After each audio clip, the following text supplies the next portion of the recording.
Hello बच्चों, हम लोग अवेंजर सीरीज में केमिस्ट्री में मोल कॉन्सेप्ट से रिलेटेड एक क्वेश्चन है। बेसिकली ये क्वेश्चन है ब्रिज क्वेश्चन है, आप कह सकते हैं, है ना, जो कि ऑर्गेनिक केमिस्ट्री की रिएक्शन आपको गिवन है और उसमें मोल एनालिसिस आपसे पूछा गया है। ठीक है ना।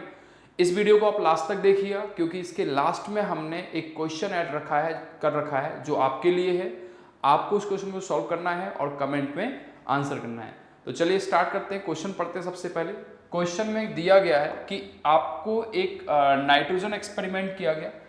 नाइट्रोजन एक्सपेरिमेंट में जब 10 ग्राम बेंजीन गैस आपकी रिएक्ट कर रही है, नाइट्रेशन कराया जा रहा है और फॉर्म हो रहा है 13.2 ग्राम ऑफ नाइट्रोबेंजीन। मतलब आपको क्वेश्चन में ये कहा गया है कि वी हैव बेंजीन, ओके, और 10 ग्राम बेंजीन है। जब हमने इसकी रिएक्शन कराई, मतलब वही नाइट्रेशन कराया तो फॉर्म हो रहा है आपका क्या, नाइट्रोबेंजीन। बच्चा इस तरह के क्वेश्चन रिसेंटली जे एडवांस में बहुत ज़्यादा आना चालू हो गए हैं, जिसमें वो ऑर्गेनिक की रिएक्शन देता है और मोल एनालिसिस करवाता है ना। तो ये इस तरह के क्वेश्चन एडवांस में आते हैं। ठीक है, ठीक ठाक क्वेश्चन आना चालू हो गए। तो इसमें आपसे पूछा गया है कि दी परसेंटेज ईल्ड इज, तो इस रिएक्शन की परसेंटेज ईल्ड क्या होगी। तो हमारे पास स्टार्टिंग में t = 0 पे आप कहेंगे 10 ग्राम बेंजीन ली गई है और उससे बना है नाइट्रोबेंजीन कितना, 13.2 ग्राम।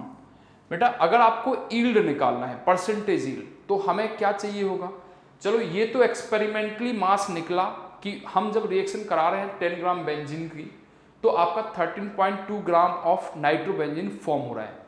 अगर आपको ये पता चल जाए कि 10 ग्राम से एक्चुअल में कितना बनेगा, मतलब थ्योरेटिकल 100% जब आपकी परसेंट ईल्ड हो रिएक्शन की, तो उस समय कितना बनेगा, और हमें ये पता चल जाए तो हम क्या करेंगे, एक्चुअल जो बना है डिवाइड कर देंगे, कितना बनना चाहिए था इनटू कर देंगे 100।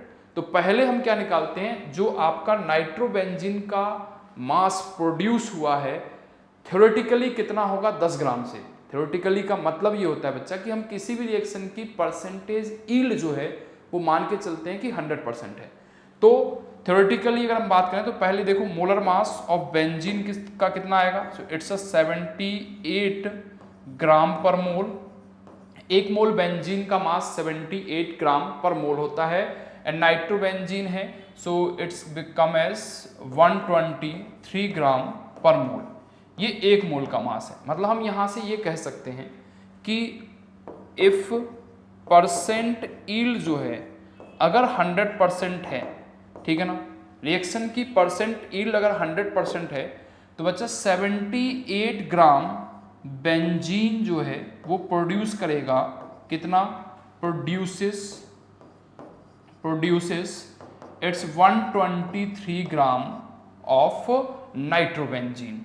तो नाइट्रोबेंजीन प्रोड्यूस करेगा कितना आपका 120, मतलब एक मोल से एक मोल बनेगा तो हम कहेंगे 78 ग्राम से 123 ग्राम प्रोड्यूस होगा अगर रिएक्शन की ईल्ड 100% होती तो। ठीक है, तो इसका मतलब बताओ 1 ग्राम कितना प्रोड्यूस करेगा, 1 gram of benzene produces it's 123/78 ग्राम।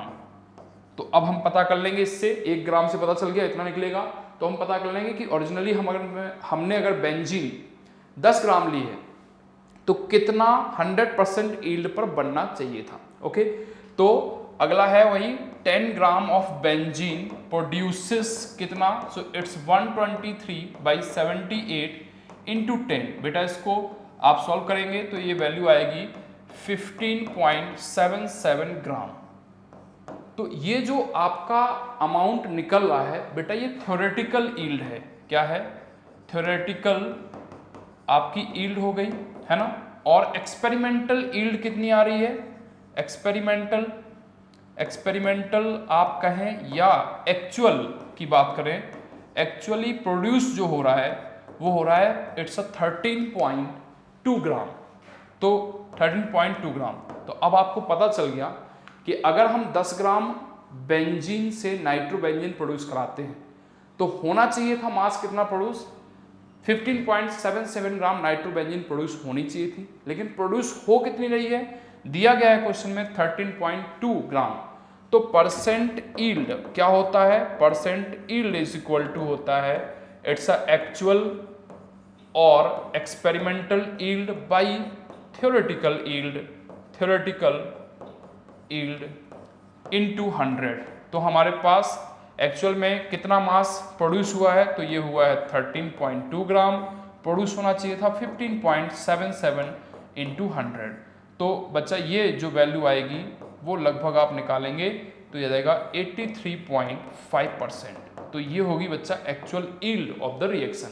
तो हमें ऑप्शन देखना है, ऑप्शन में आपका पहला ही ऑप्शन है 83.5%।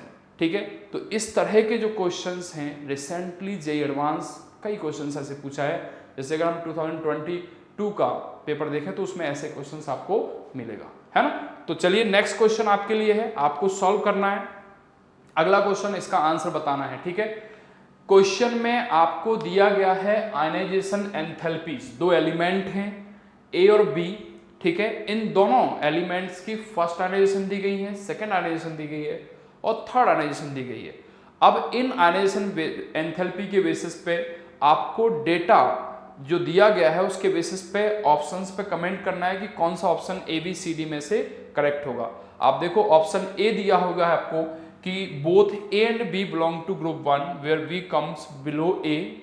ऐसे आपके ऑप्शन सारे दिए गए हैं, आप एक ऑप्शन पढ़ लीजिए, डेटा देख लीजिए और इसको सॉल्व करके आप कमेंट में हमें आंसर दीजिए। ठीक है, ऑल द बेस्ट।